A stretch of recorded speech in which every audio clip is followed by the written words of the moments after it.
और देवता चित्तन धरई हनुमत से सर्व सुख करई. வணக்கம். இன்னைக்கு 35ஆம் சௌபாயில சொல்லி இருக்கிற கருத்துக்களை பத்தி விரிவா பார்க்கலாம். மற்ற எந்த தெய்வங்களும் என் மனதிலும் எண்ணங்களிலும் நினைவிலும் வருவதே இல்லை.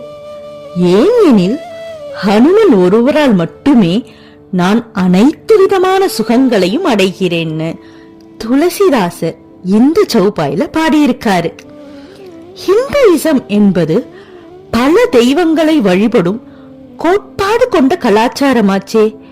இங்க என்ன, ஹனுமனை மட்டுமே வேண்டினால் அனைத்து சுகங்களும் கொடுப்பாருன்னு சொல்லி ஒற்றை தெய்வ வழிபாடு முறைய பத்தி போதிச்சு இருக்காங்கன்னு கன்ஃபியூசிங்கா இருக்கா?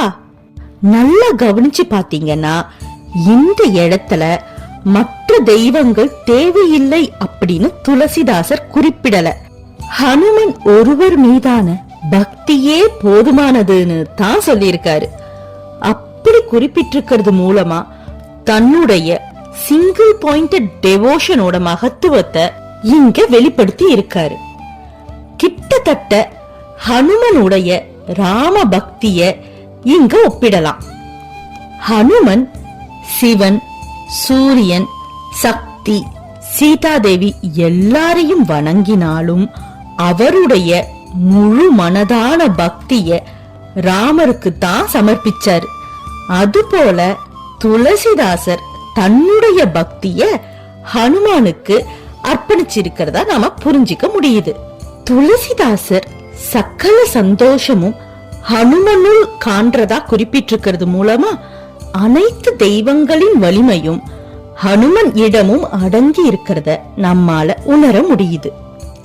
இன்னும் விரிவா அத பத்தி புரிஞ்சிக்க ஹனுமனிடம் இருக்கும் மற்ற தெய்வங்களின் அம்சத்தை பத்தி பார்க்கலாம்.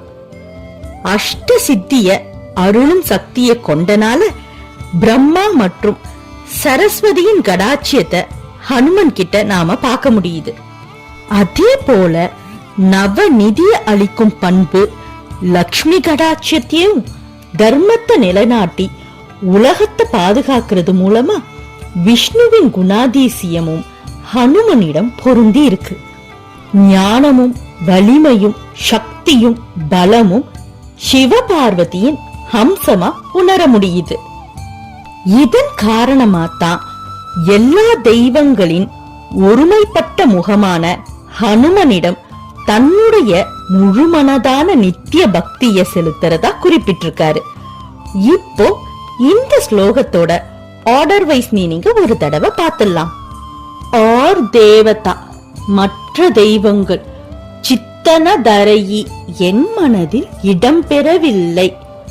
ஏன்னா ஹனுமத சேயி ஹனுமன் மட்டுமே சர்வ சுக கரையி எல்லா சுகங்களையும் நிறைவையும் அளிப்பவராக இருக்கிறார் அப்படின்னு ஹனுமன் மீதான சிங்கிள் பாயிண்ட் டிவோஷனை துளசிதாசர் இந்த சௌபாயில வெளிப்படுத்தி இருக்காரு.